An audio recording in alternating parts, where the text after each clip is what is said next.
Do you remember a world untainted by the daily horror of reading AI-generated writing?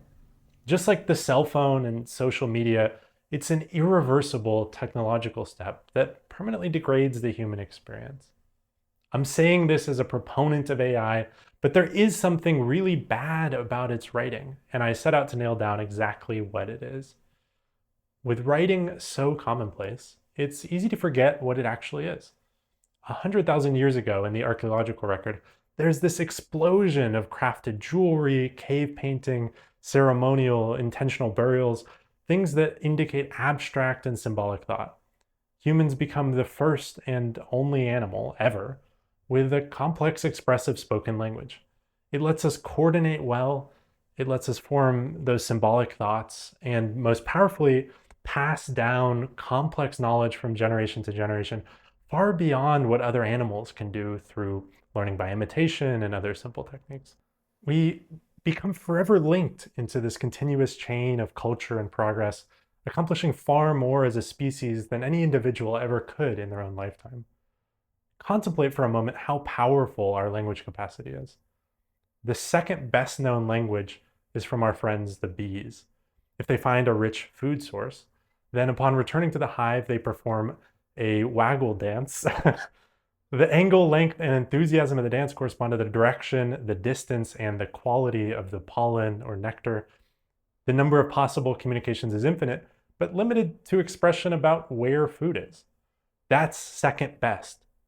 Our language, as far as we know, has full expressivity, meaning we can express all possible ideas with no limits, including all of the ideas that bees can express. For 95,000 years, humans used spoken language. We love to yap. But as society became more sophisticated, the limitations became more obvious. Spoken language is temporal, fleeting, stored only for a moment in our imperfect memories. For passing down stories where some deviation is acceptable, or for teaching skills that has kind of a built-in feedback mechanism, no big deal. But for early Mesopotamians who were trying to do business, something more solid was needed. To keep track of accounts, to make solid deals that you could rely on. We needed a way to make our language sounds last much longer, be consistent over time, and easy to perfectly replicate. Several early civilizations developed the same technology to solve this problem. We can create shapes that we see on a material, where each shape represents some piece of spoken language. Then, after 1 to 2 years of daily training, we learn to convert those shapes back into language within our minds. Writing becomes very popular, with uses in government, religion, storytelling, history, literature. Today it's everywhere. It's beautiful that we can even do this kind of symbolic translation in our minds, with writing and later music notes, dance notation, and more. The sophistication that writing enables is awesome. We create complex structures in written language because we can see them all at once. We don't have to experience them in a fleeting way. And so it's possible to see if a complex argument is sound or if a story is missing any details. So before I figure out why most LLM writing is so bad, what makes writing good in the first place? I'm looking for something general here that works across any form. When I want to know what other humans think, I usually look at Reddit, and the top comment I saw is that you just need to ask this question: does it keep the reader reading? Yes or no? This slots writing in as a card-holding member of the attention economy, and it implies that the goal of writing is to keep people reading, which might be true if you're selling books, but doesn't fit exactly what I'm looking for. In 2001, novelist Elmore Leonard wrote 10 rules for writing, where he says, if it sounds like writing, I rewrite it. That's what I'm looking for. Good writing should be invisible. It's never been about the writing itself. In 1948, Nabokov, before publishing the novels he would become famous or infamous for, wrote an essay on how to be a good reader and good writer for his students at Cornell. He describes writing and good reading as a merging of minds between the author and reader. I think this is just as true for the literary genius bringing you into his own imagined world as it is for your coworker in accounting sending you a message on Slack about a returns problem. Writing is just the tool, and good writing has just the same effect as good communication, where somebody has a mental state, they transform it into language, they transform that language into written words, the reader then reads the words, transforms it back into language in their mind, and create a similar mental state in their brain to the original writer.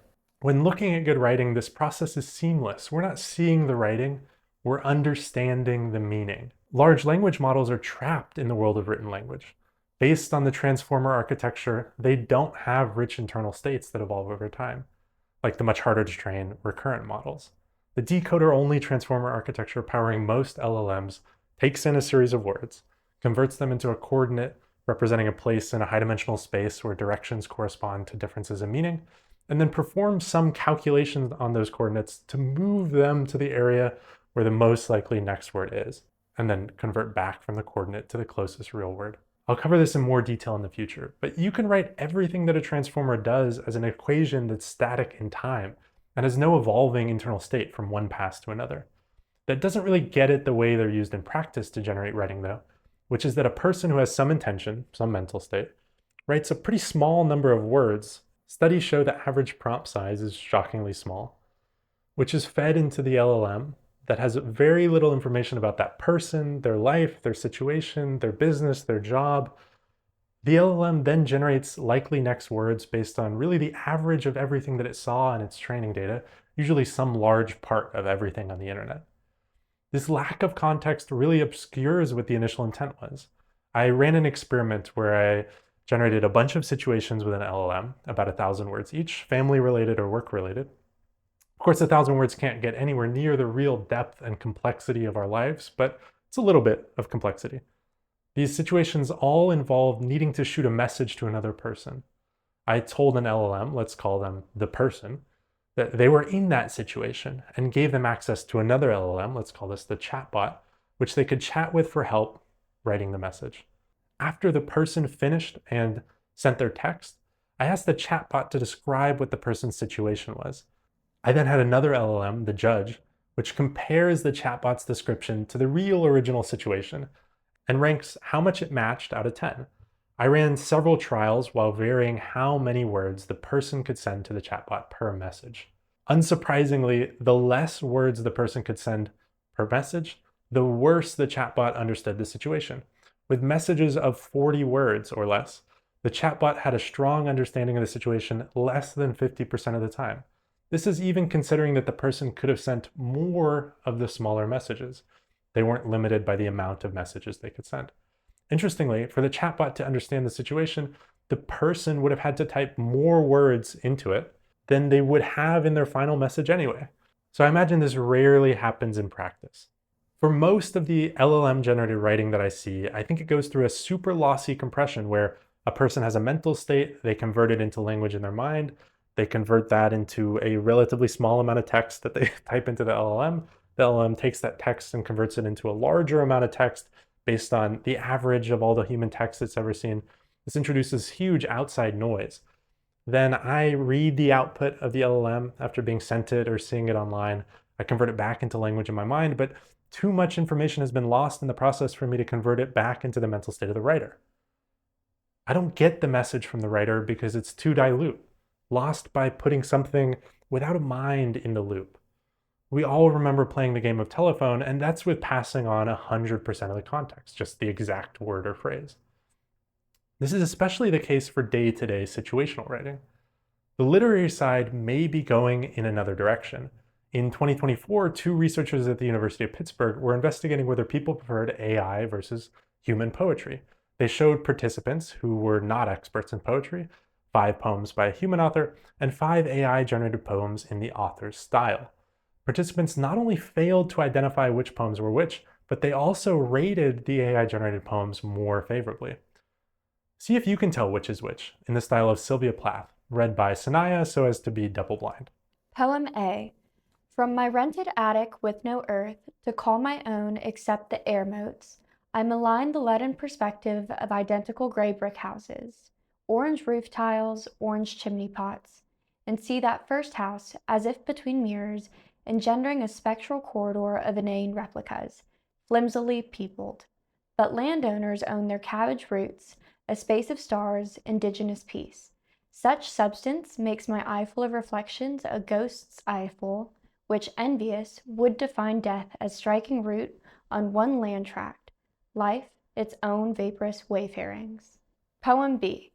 The pears on the counter are going brown inside. I think of this while buttoning my cuffs. How sweetness survives exactly one bruise too many. The hallway bulb swings slightly, a pale interrogator. By evening, the sky has hardened to tin. Dogs bark from behind their fences like priests who have misplaced God.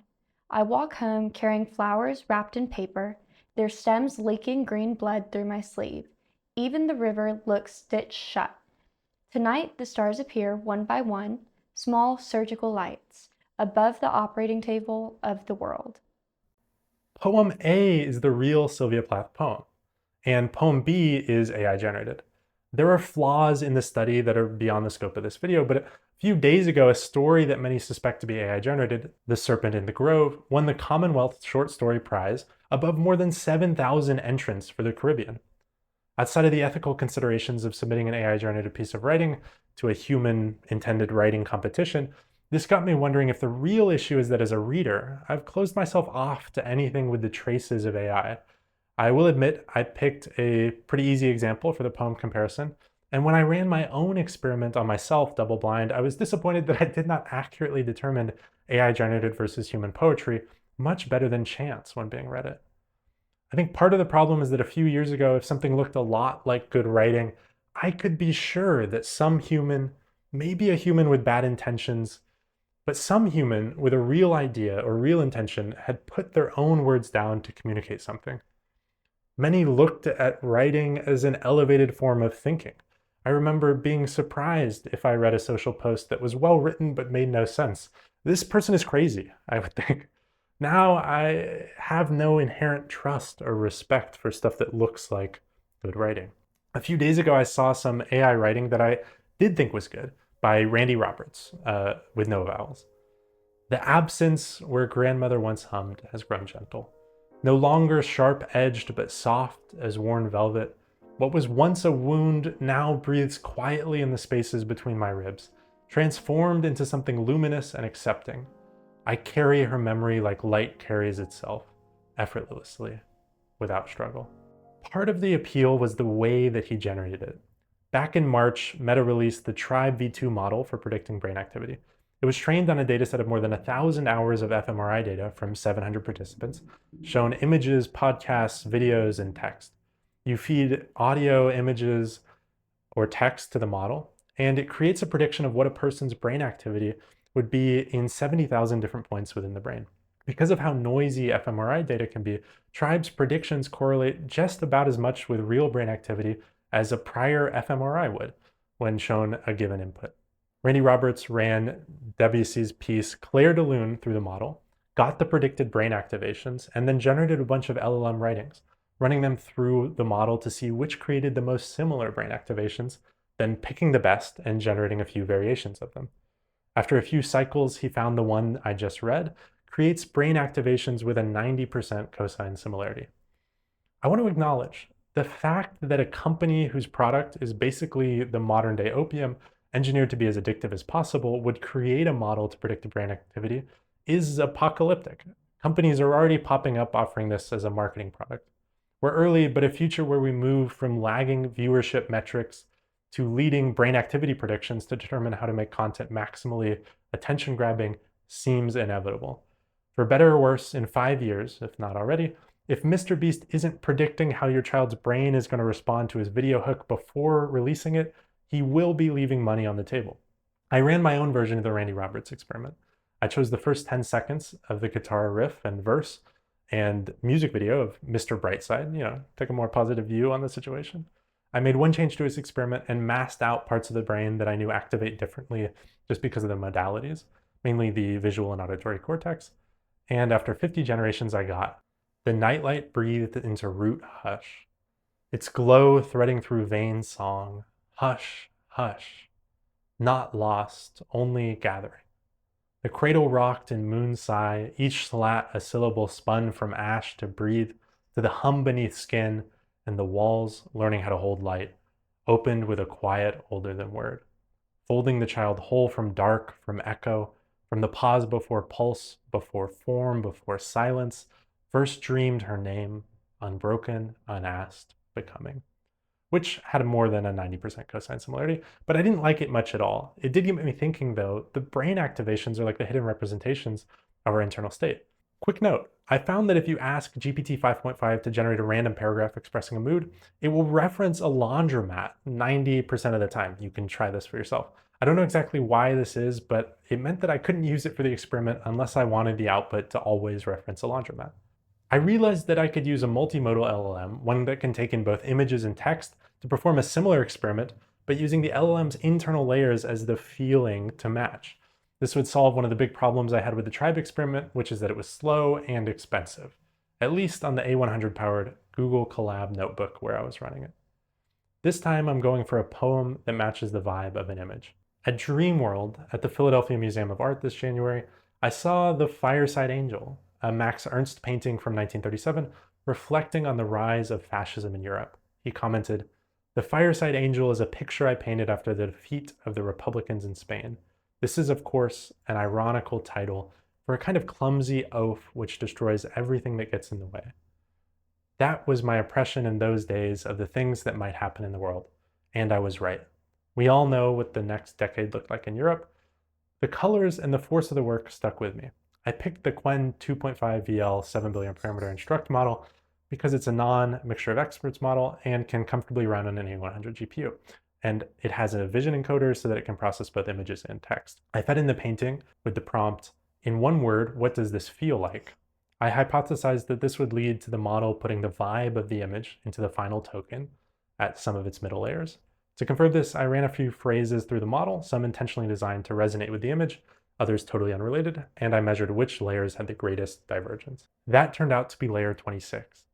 I then ran an evolutionary algorithm by generating several random poems, and then evaluating how much they matched the model, and having an LLM generate variants of the top ones. You can see that the best poem didn't improve much over generations. The top was, "A chorus of feathered teeth splinters against the night.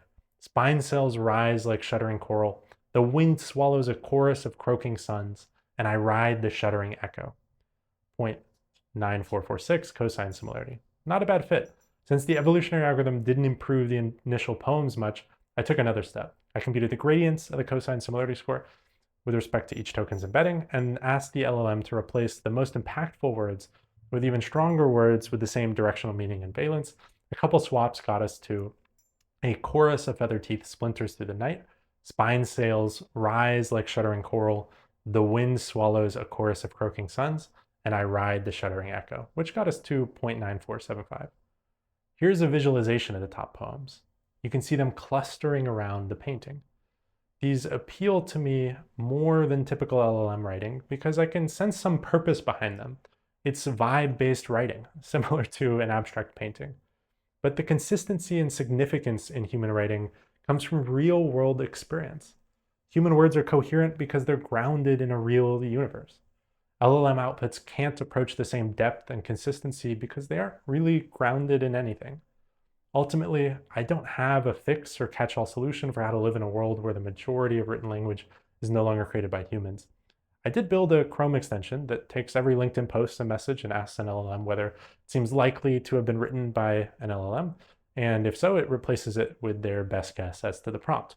I think in 95% of these cases, I would prefer to just see the prompt. After all, I can click enter myself. All this noise I feel does bring a touch more sweetness to real art. I want to end on a great poem by Percy Shelley, which I'm sure you're familiar with. I met a traveler from an antique land who said, "Two vast and trunkless legs of stone stand in the desert.